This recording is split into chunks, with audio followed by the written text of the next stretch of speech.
প্রয়াত হয়েছেন বাংলা স্বর্ণযুগের অভিনেত্রী শ্রীলা মজুমদার। বছরের শুরুতেই এমন খবরে মন খারাপ বিনোদন দুনিয়ার শিল্পীদের। দীর্ঘ 3 বছর ধরে ক্যান্সারের সঙ্গে লড়াই করছিলেন অভিনেত্রী। শেষ পর্যন্ত তাঁকে হার মানতেই হলো।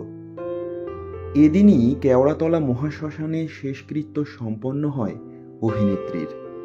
তাঁকে শেষ শ্রদ্ধা জানাতে উপস্থিত ছিলেন অভিনেত্রী ঋতুপর্ণা সেনগুপ্ত, সুদীপ্তা চক্রবর্তী, বাচিক শিল্পী সুজয় প্রসাদ চট্টোপাধ্যায় সহ আরও অনেকেই।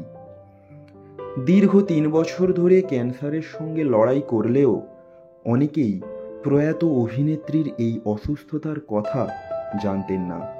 কিন্তু কেন? এই বিষয়ে শ্রীলা মজুমদারের স্বামী জানান, এটা একেবারেই ওর সিদ্ধান্ত। ও চায়নি নিজের অসুস্থতার কথা কাউকে বলতে।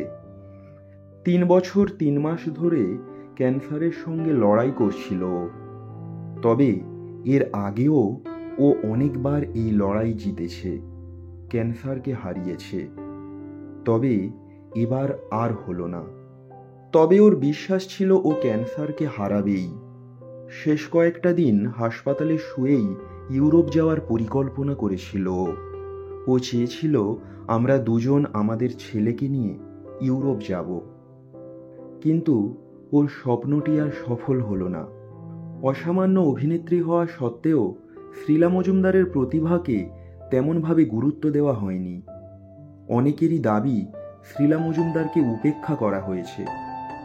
প্রসঙ্গত, কিংবদন্তি পরিচালক মৃণাল সেনের হাত ধরে মাত্র 16 বছর বয়সে অভিনয় শুরু করেছিলেন শ্রীলা।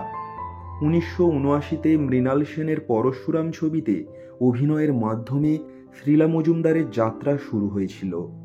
তারপর মৃণাল সেনের মোট 6টি ছবিতে অভিনয় করেছেন শ্রীলা। মৃণাল সেনের একদিন প্রতিদিন, খারিজ ছবিতে মমতা শঙ্করের সঙ্গে অভিনয় করেছেন তিনি।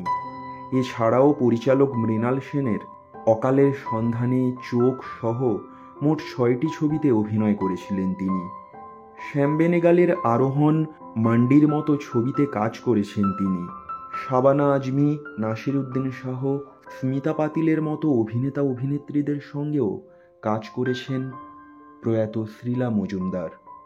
জ্ঞানচক্ষু চ্যানেলের মধ্যে দিয়ে আমরা ওনার বিদেহী আত্মার চির শান্তি কামনা করি। ধন্যবাদ।